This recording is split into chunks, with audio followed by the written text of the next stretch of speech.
dicha palabra pueda ser aplicada a nuestras vidas. Así que en esta mañana vamos a continuar con el estudio de este capítulo que ya lo iniciamos la semana pasada, cuando estuvimos viendo los primeros 5 versículos donde de manera especial Moisés, en recordarnos que Dios ha creado el matrimonio, y ese matrimonio, cuando un hombre y una mujer, porque tiene que ser exclusivamente un hombre y una mujer, cuando se unen en santo matrimonio, ese pacto es para toda la vida, es permanente.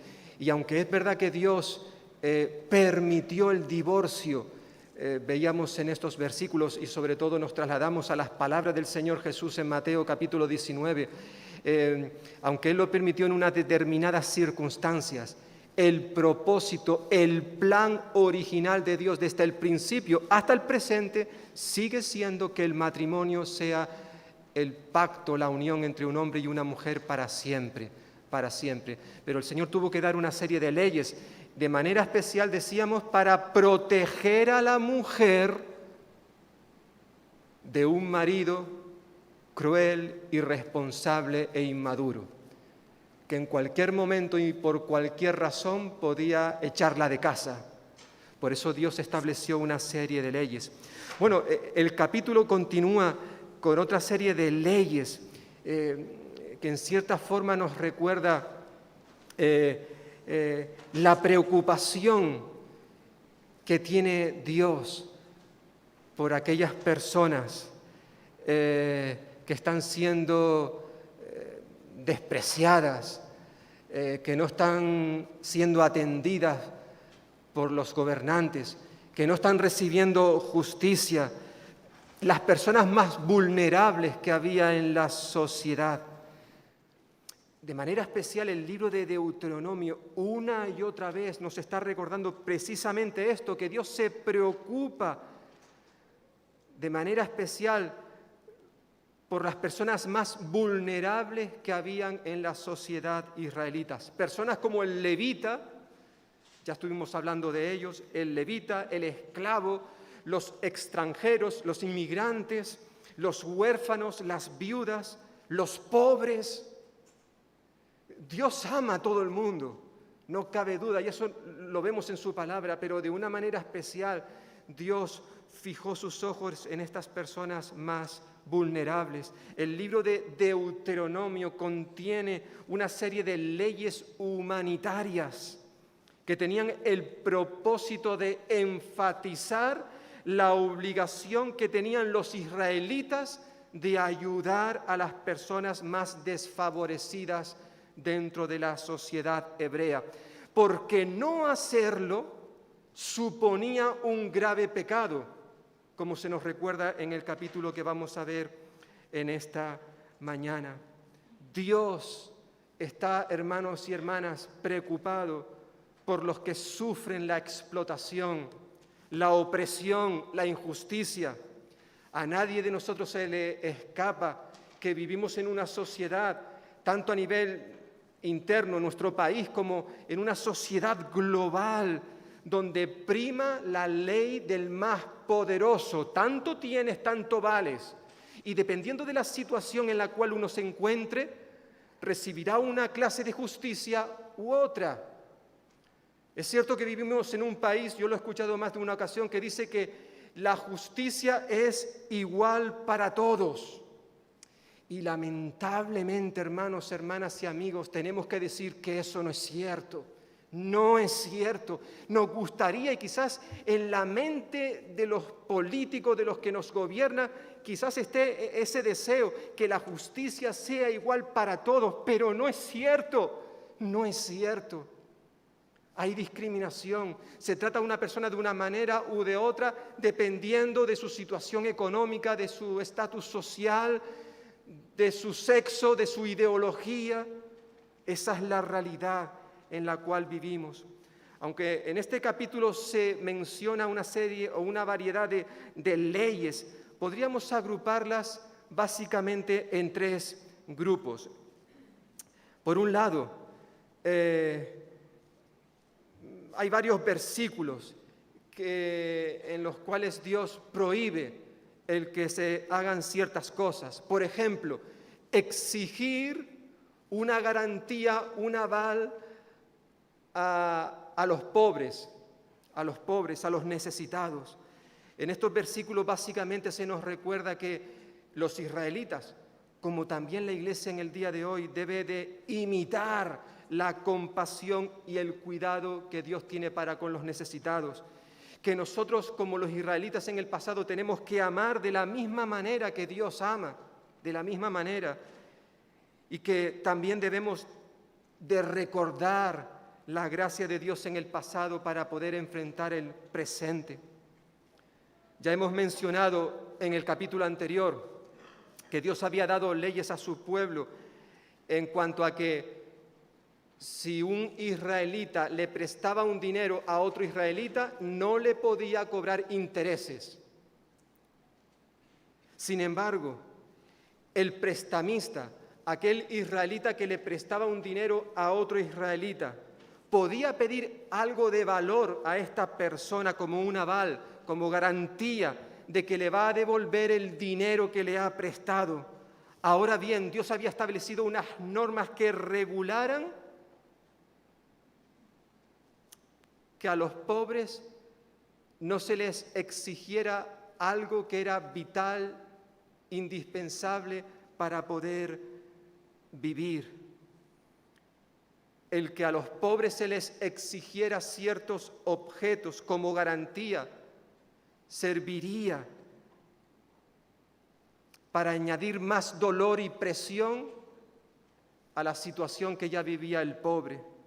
Por eso nos dice versículo 6, que es a partir de donde vamos a ver en esta mañana, versículo 6 hasta el final, Dios había dado la orden de que no se debía tomar en prenda la muela de molino, ni la de abajo, ni la de arriba, pues sería tomar en prenda la vida del hombre.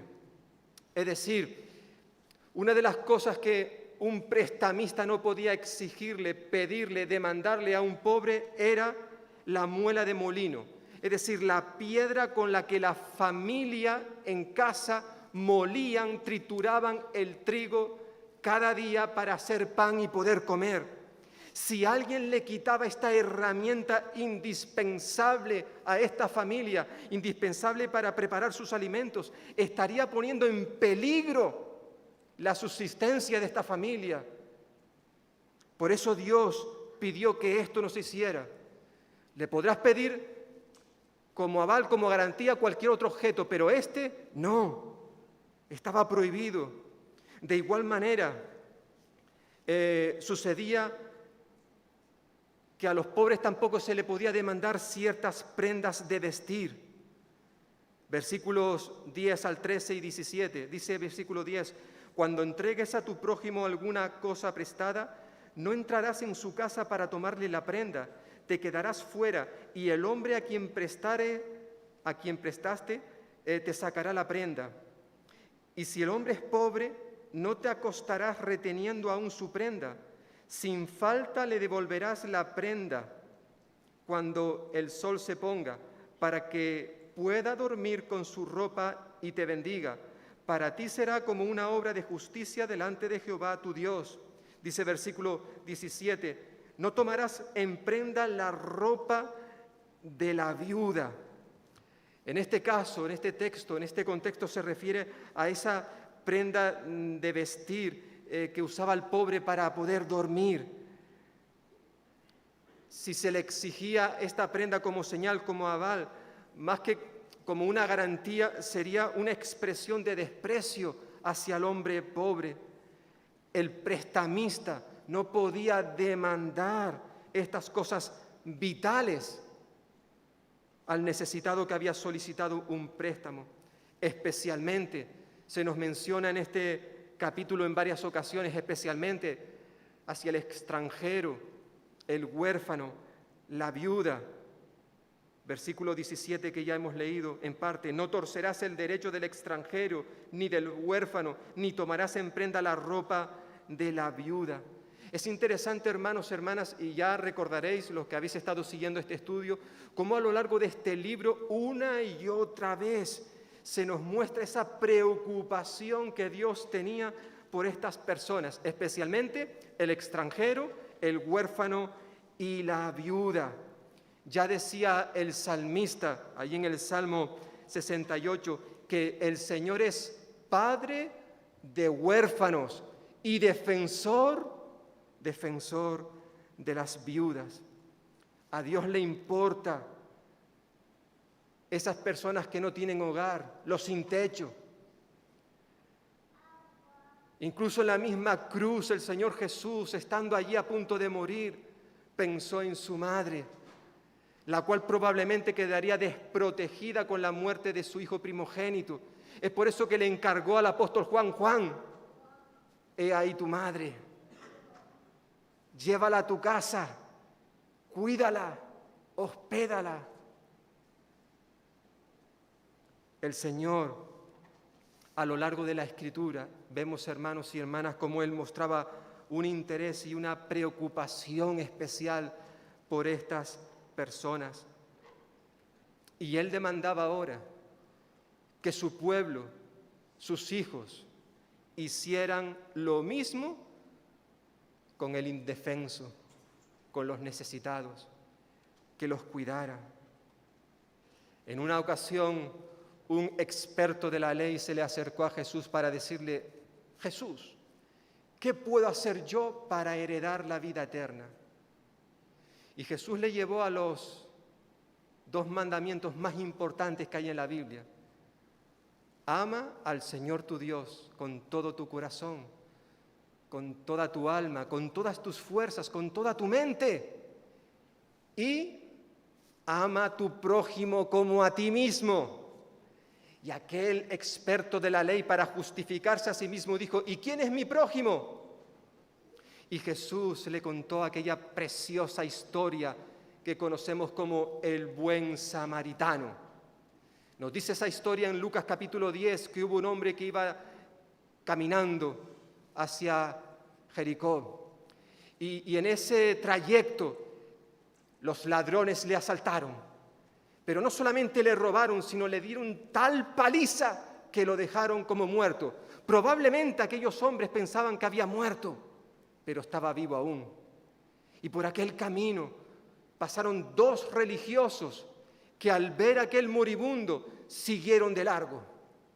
Sin embargo, la Biblia nos dice que un samaritano, que eran las personas más despreciadas por los judíos, un samaritano, cuando vio a aquel hombre tirado junto al camino, nos dice la Biblia que tuvo compasión de él, hasta el punto que no solamente tiene compasión, sino que se acercó para atenderle, para cuidarle, para mostrarle su amor y para darle aquellas cosas que necesitaba. Le curó sus heridas. Decidió incluso aquel samaritano cambiar su agenda. Quizás estaba muy ocupado, quizás tenía mucha prisa, pero todo eso lo dejó a un lado para atender a aquel necesitado. E incluso estuvo dispuesto a pagar los gastos que implicara llevar a aquel hombre al hospital. En cierta forma, hermanos y hermanas, esto nos recuerda precisamente a lo que hizo Cristo Jesús por nosotros, y que dentro de un momento lo vamos a recordar a través del pan y el vino. En cuántas ocasiones se nos dice en la Escritura que Jesús, cuando observaba las multitudes, tenía compasión de ellas. Y no solamente tenía compasión, sino que se acercaba a esas multitudes para ayudarles en sus necesidades, ya sea que éstas fueran espirituales como también emocionales o económicas. Dios estaba allí para ayudarles, para curar sus heridas, para pagar los gastos de su situación, de su pobreza, de sus heridas. Esto fue lo que hizo Jesús precisamente por nosotros cuando murió en la cruz. En cierta forma, Dios le está pidiendo ahora a su pueblo Israel que ellos le imiten, que al igual que Él se preocupa por los necesitados, por los pobres, por los despreciados, los desahuciados, por todas estas personas que están pasando dificultades, pues Él también quiere que sus hijos se preocupen por todos estos. Y además les llama a que recuerden lo que Él, Dios, hizo por ellos. Versículos 18 y 22 nos dice que los israelitas se tenían que acordar de que ellos habían sido siervos en Egipto y que de allí el Señor los había rescatado. Y vuelve a recordarles, a insistirles, a enfatizar esta enseñanza, versículo 22, acuérdate que fuiste siervo en tierra de Egipto, por tanto yo te mando que hagas esto. Al pueblo de Dios se le manda, se le exige que recuerden la experiencia de ellos cuando estuvieron en Egipto, cómo el Señor derramó sobre sus vidas su gracia, su misericordia.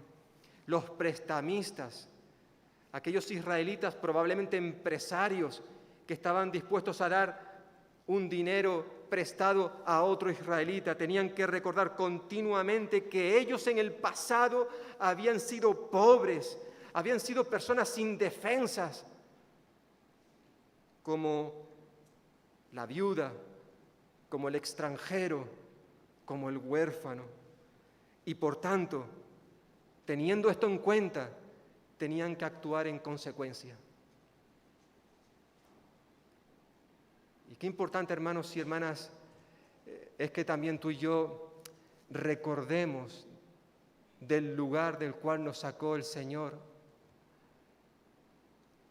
antes de conocerle, porque a veces olvidamos con facilidad y eso probablemente es un obstáculo, un impedimento para que luego nosotros, cuando nos veamos en situaciones donde quizás un hermano, una hermana nos ha hecho algo y no estamos dispuestos a perdonarle, o un hermano, una hermana puede ser un vecino, una vecina, un familiar, un compañero de trabajo que nos ha ofendido, nos ha hecho daño, no queremos perdonarle, no queremos saber nada de ellos o de ellas por lo que nos hicieron. Y olvidamos que el Señor Jesús a nosotros nos perdonó una serie de pecados que era imposible que tú y yo pudiéramos quitar de nuestras vidas. Dios nos perdonó y Él quiere que tú y yo hagamos lo mismo. Para eso el Señor también en otra ocasión contó aquella historia de los dos deudores, donde se nos dice que, parafraseando el texto, que en una ocasión un empresario llamó a sus empleados para hacer cuentas y encontró a uno que le debía una cantidad de dinero enorme, enorme. Y como este empleado no le podía pagar, el empresario decidió vender a su mujer, a su familia, hasta que pagara ese dinero. Pero este empleado empezó a suplicarle, a rogarle a su jefe que le perdonase, que tuviera paciencia, que él le pagaría, pero que le dejara un tiempo. Y fue tal su ruego que el empresario fue movido a misericordia y decidió perdonarle toda aquella deuda. Y aquel hombre salió contentísimo de la oficina de su jefe y cuando iba por la calle se encontró a un compañero de trabajo, el cual le debía calderilla, un poquito de dinero, y le exigió que le diera ese dinero. Dame el dinero que me debes. Y su compañero de trabajo le dijo, empezó a rogarle también, te ruego que tengas paciencia, que esperes, yo te lo devolveré, pero ahora no puedo, no tengo ese dinero. Y su compañero no se lo permitió, sino cogió y lo echó en la cárcel hasta que le devolviera hasta el último céntimo. Terrible, terrible. Porque este trabajador había experimentado el perdón de su jefe, el cual le había perdonado una enorme deuda, y él tenía que haber hecho lo mismo con su compañero de trabajo, que le debía solo unas moneditas.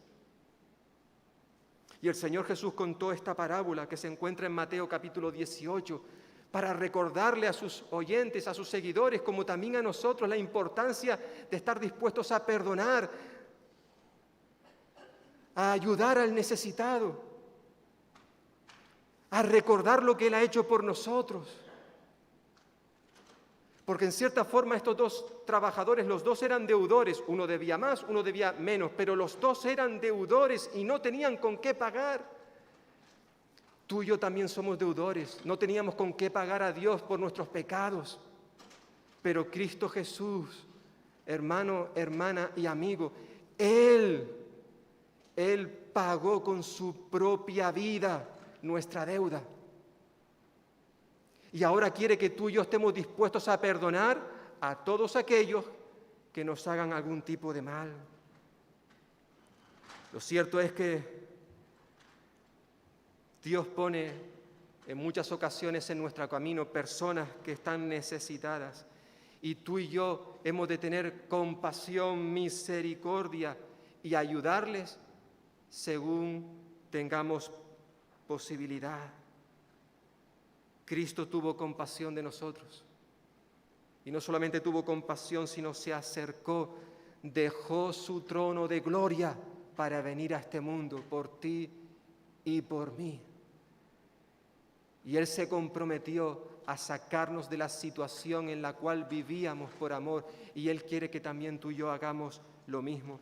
Por eso Dios dio una serie de leyes a su pueblo de Israel para que ellos le imitasen, para que ellos amasen como Dios les amaba a ellos y para que recordasen la gracia de Dios en el pasado. Pero también vemos una serie de leyes que tienen que ver con la importancia de valorar la vida humana, la necesidad. Para Dios, cada persona tiene un valor incalculable. Es por eso que Él dio leyes para que sus hijos no fueran negligentes en cumplir los mandamientos de Dios, porque la negligencia tiene sus consecuencias y porque cada uno de nosotros somos responsables de nuestros actos.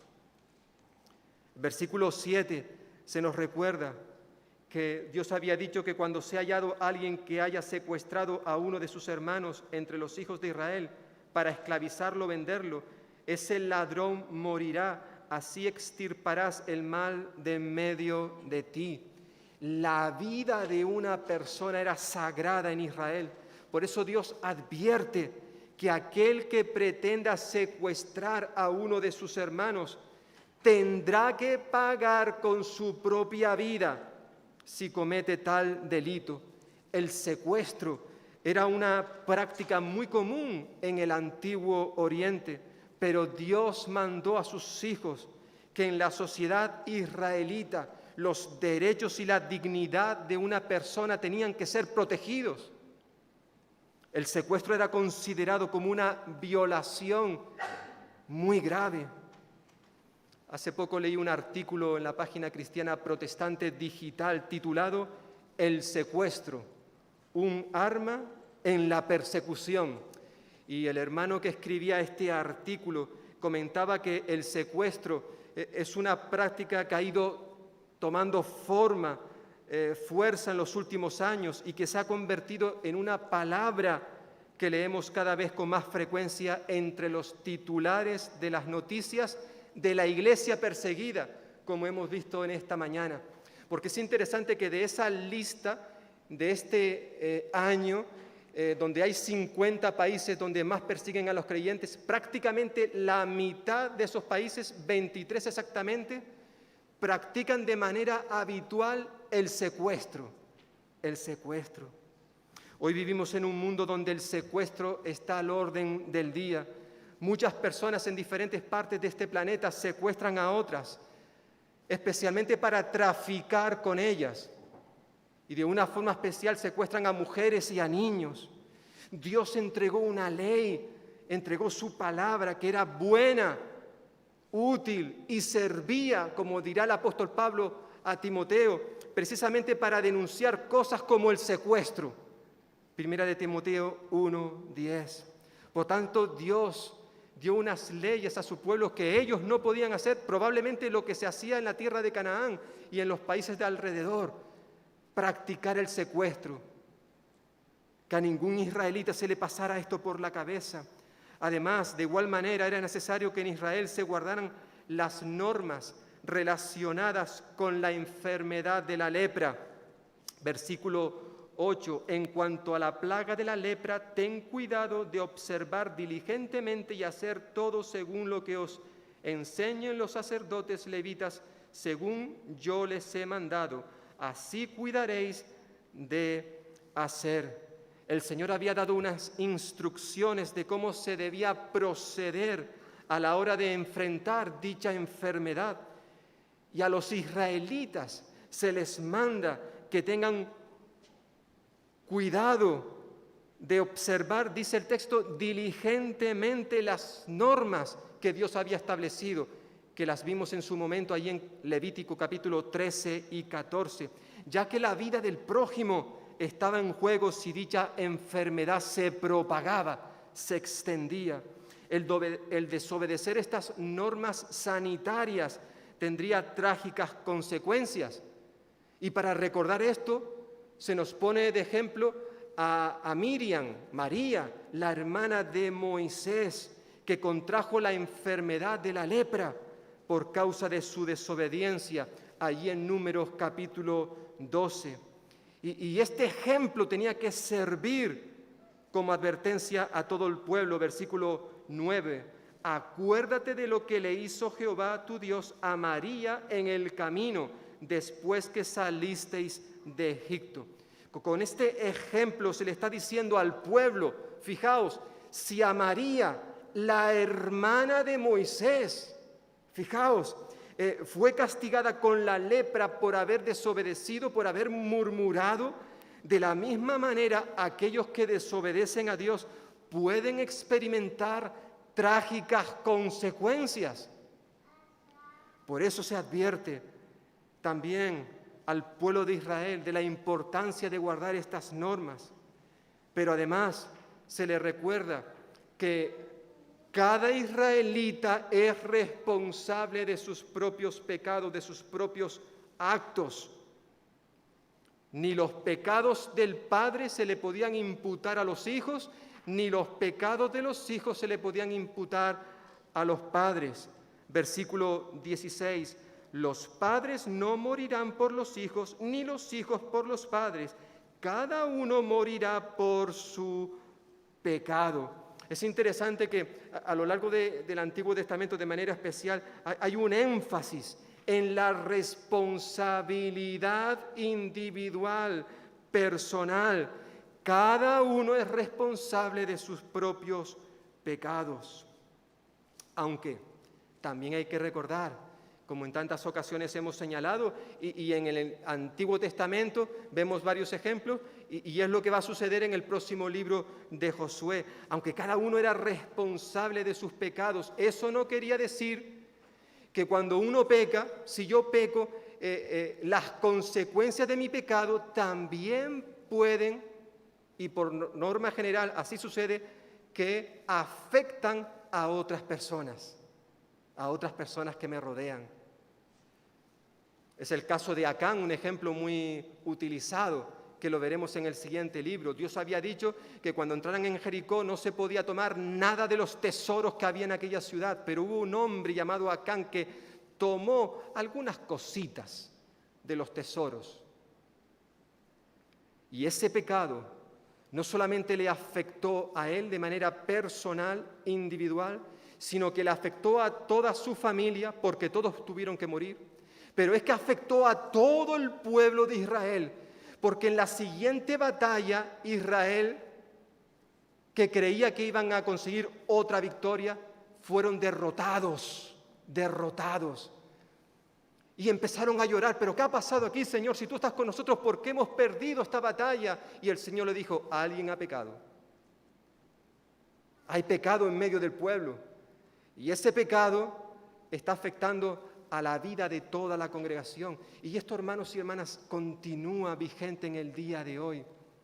Si yo fallo al Señor, si yo peco contra Él, ese pecado no solamente me va a afectar a mi vida espiritual, va a afectar también a mi esposa, a mi familia, pero no solamente a mi familia carnal, sino también a mi familia espiritual. Os va a afectar a cada uno de nosotros. Por eso la importancia, la necesidad que nuestras iglesias evangélicas vuelvan a retomar la doctrina de la disciplina eclesial, una de las doctrinas más abandonadas, descuidadas de nuestras iglesias. Cuando resulta que la Biblia habla tanto de ella, no es posible, hermanos y hermanas, cuando sabemos que puede haber hermanos entre nosotros o hermanas que están viviendo de espaldas a Dios, que la iglesia mire para otro lado, se ponga de perfil, como se suele decir muchas veces. No, la iglesia tiene que confrontar el pecado. Ya decía el apóstol Pablo, un poquito de levadura leuda toda la masa. Si permitimos que en nuestras vidas haya algo, por muy insignificante que sea, desde nuestro punto de vista, pero que esa cosa sea pecado delante de Dios, tenemos que quitarlo, tenemos que extirparlo. Un verbo que aparece en este capítulo, ¿verdad? Así extirparás el mal que hay entre vosotros. Cada persona era responsable de sus propios actos, no cabe duda. Ni los padres iban a tener que sufrir las consecuencias de los pecados de sus hijos, ni los hijos tenían que sufrir las consecuencias de los pecados de sus padres, aunque lamentablemente eso es lo que ocurría en muchas ocasiones. Por tanto, Dios también da una serie de leyes que hemos visto aquí, versículos 7 al 9, versículo 16, que tienen que ver con la necesidad de valorar la vida humana. Pero en tercer y último lugar, se da una serie de leyes también en este capítulo que tienen que ver con la compasión, el respeto hacia los más necesitados. Dice versículo 14 y 15, no explotarás al jornalero pobre ni necesitado, ya sea de tus hermanos o de los extranjeros que habitan en tu tierra dentro de tus ciudades. En su día le darás su jornal, y no se pondrá el sol sin dárselo, pues es pobre, y con él sustenta su vida. Así no clamará contra ti a Jehová, y no serás responsable de el pecado. Hermanos y hermanas, es interesante observar cómo Dios le da importancia a los asuntos laborales, La mayoría de los que estamos aquí, probablemente al final de mes recibimos un salario, o ya sea una pensión o ese sueldo que recibimos por nuestro trabajo. Y estoy convencido de que todos nosotros nos enfadaríamos, nos molestaríamos si cuando corresponde recibir nuestro salario, ya sea nuestra empresa, ya sea el gobierno, si somos funcionarios o pensionistas, que no nos diera nuestro salario en el tiempo que toca. Nos enfadaríamos porque, claro, tenemos necesidades que cubrir, quizás pagar deudas o simplemente ir al supermercado a hacer la compra. Si no nos dan el salario, como se nos recordaba ayer en este programa de informe semanal, lo que está pasando en Afganistán. Muchos funcionarios que llevan meses sin cobrar. Evidentemente se ha mencionado hoy Afganistán por el tema de los creyentes, pero no cabe duda que lo que está sucediendo en ese país afecta a todo el país, Lo cierto es que todos queremos recibir nuestro salario en el momento en que toca. El Señor dio instrucciones en cuanto a que nadie debía aprovecharse del jornalero pobre, versículo 14 que hemos leído. Había que pagarle su jornal, su salario, cuando tocaba, versículo 15. Esta ley refleja una vez más el espíritu humanitario que encontramos a lo largo de todo este libro. La paga diaria era vital para poder vivir, vital. El Señor quería que sus hijos, los israelitas, si amaban realmente al prójimo, era necesario que ese amor se demostrara siendo responsables con las necesidades diarias de los pobres, los necesitados. En vez de explotar, dice versículo 15, es decir, en vez de oprimir económicamente a los pobres, había que tratarlos con dignidad, con dignidad. No hacerlo los haría culpables de un pecado grave, dice versículo, o nos recuerda el versículo 15. En estos últimos tiempos, sobre todo en nuestro país, se está hablando mucho acerca de la subida del salario mínimo interprofesional. Hay al parecer políticos que les preocupa que hayan trabajadores y trabajadoras en nuestro país que no estén recibiendo un salario justo. Pero hermanos y hermanas, ¿sabéis que a Dios le importa mucho más que a nuestros políticos el tema del salario? Es por eso que aquí se nos da una serie de normas, instrucciones, leyes para los empresarios israelitas acerca de la importancia de cubrir las necesidades de sus trabajadores. Yo he conocido a lo largo de mi vida a muchos hermanos y hermanas empresarios que incluso han contratado a miembros de la iglesia y se están beneficiando de ellos. Y esos creyentes se están beneficiando de tener a un jefe cristiano, aunque hay que reconocer que a veces eso ha traído complicaciones, problemas. Quizás porque ese empresario cristiano no ha tratado bien a sus empleados, pensando que si son cristianos puedo permitirme ciertas libertades. Y al revés, empleados cristianos que se aprovechan de sus jefes cristianos para hacer lo que quieran. Y eso no es correcto, ni lo uno ni lo otro. El Señor había dado instrucciones específicas a su pueblo en cuanto a cómo había que actuar en estos temas. Y sobre todo, termina el texto en el día de hoy haciendo un llamado a los israelitas a ser misericordiosos. Mucha gente pobre vivía en Israel, mucha gente pobre, y dependían para poder vivir de la ayuda que recibiesen de otros israelitas. Dios estableció una estrategia práctica que permitiera a los pobres cubrir sus necesidades. Ese plan diseñado por Dios consistía en que los agricultores, los empresarios, cuando salían al campo con sus cuadrillas a recoger el fruto de la tierra, Dios les dijo que tenían que dejar parte del alimento ahí en los árboles, en la tierra. ¿Para qué? Para que luego pudieran entrar en el campo los más pobres, los necesitados, y cubrir así sus necesidades. Dice versículo 19, cuando sigues tu mies en tu campo y olvides alguna gavilla en el campo, fijaos, no volverás para recogerla.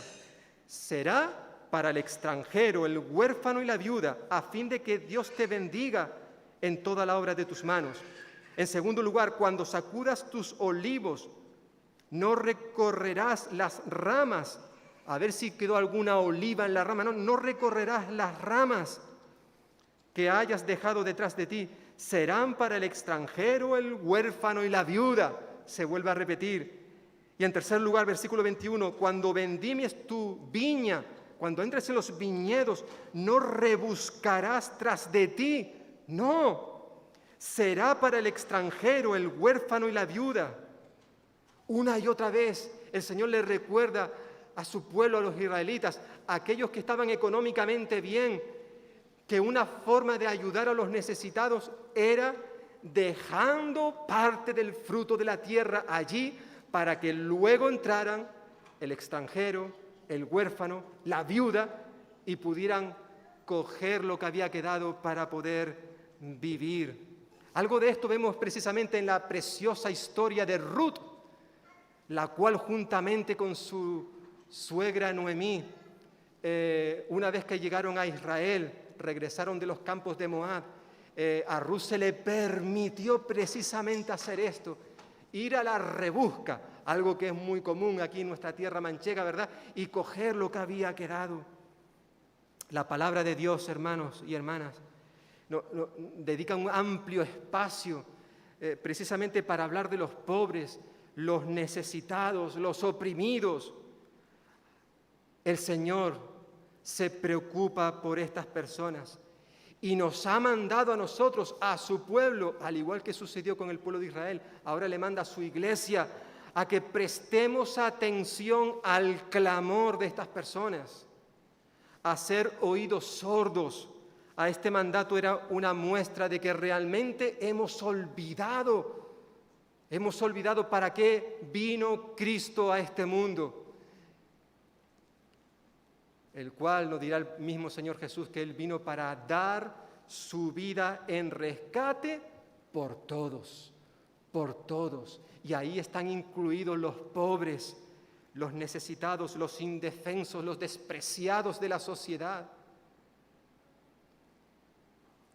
En esta mañana hemos recibido una información de nuestros hermanos que están siendo perseguidos.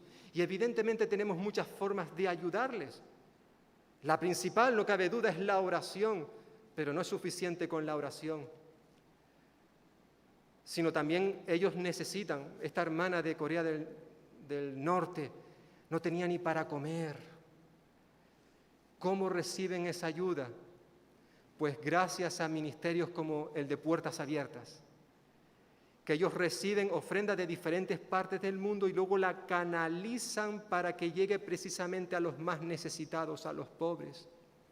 En esta mañana en el programa de Buenas Noticias se dedicó el tiempo a hablar sobre lo que sucedió hace un par de meses y que ya prácticamente nuestro país ha olvidado, y es la tragedia que sucedió en la isla de La Palma. Allí hay muchísimas personas, como bien sabemos, que lo perdieron absolutamente todo. Salieron de sus casas con lo que simplemente tenían puesto en ese momento. Lo perdieron absolutamente todo. Y por eso durante un tiempo se estuvo recogiendo una ofrenda, además de lo que el gobierno pueda dar. ¿Para qué? Para ayudar en esta necesidad. Pero la necesidad sigue estando ahí, hermanos y hermanas. Es verdad que como iglesia recogimos una ofrenda y la enviamos a La Palma, pero eso no quiere decir que si tú decides seguir ofrendando, apoyando, ayudando a los necesitados de La Palma, que lo puedas seguir haciendo. Hay diferentes maneras de servir, de ayudar a aquellos que no tienen nada. A lo mejor es simplemente un vecino que está cerca de ti, que tú sabes que está sin trabajo, que están en el paro y que necesitan una ayuda y tú perfectamente puedes hacerle una compra y llevársela a su casa. Hay diferentes maneras prácticas de ayudarnos unos a otros, y no solamente entre los creyentes, sino también ayudar a aquellos que no lo son. Es interesante que cuando Pablo iba a comenzar su ministerio entre los gentiles, él informó a los líderes de la iglesia de Jerusalén, los cuales le dijeron: adelante, Pablo, ve y predica la palabra de Dios. Solamente te vamos a pedir una cosa, le dijeron, solamente te pedimos algo, y es que te acuerdes de los pobres. Gálatas 2:10, y precisamente esto fue lo que hizo Pablo. Él dice que se apresuró a cumplir este mandato con diligencia. Y en varias ocasiones vemos al apóstol que él decidió recoger ayuda para los pobres en Jerusalén. No solamente el Antiguo Testamento, sino el Nuevo Testamento, una y otra vez se nos muestra ese espíritu que Dios quería que hubiera entre sus hijos, que nos preocupáramos por aquellos que no tienen nada, que seamos compasivos, que seamos misericordiosos. En cierta forma, algo de esto nos comentaba el pasado jueves nuestra hermana Marta, cuando sobre todo allí hizo uso de ese texto que tenéis ahí en esta mañana, Efesios 4:32.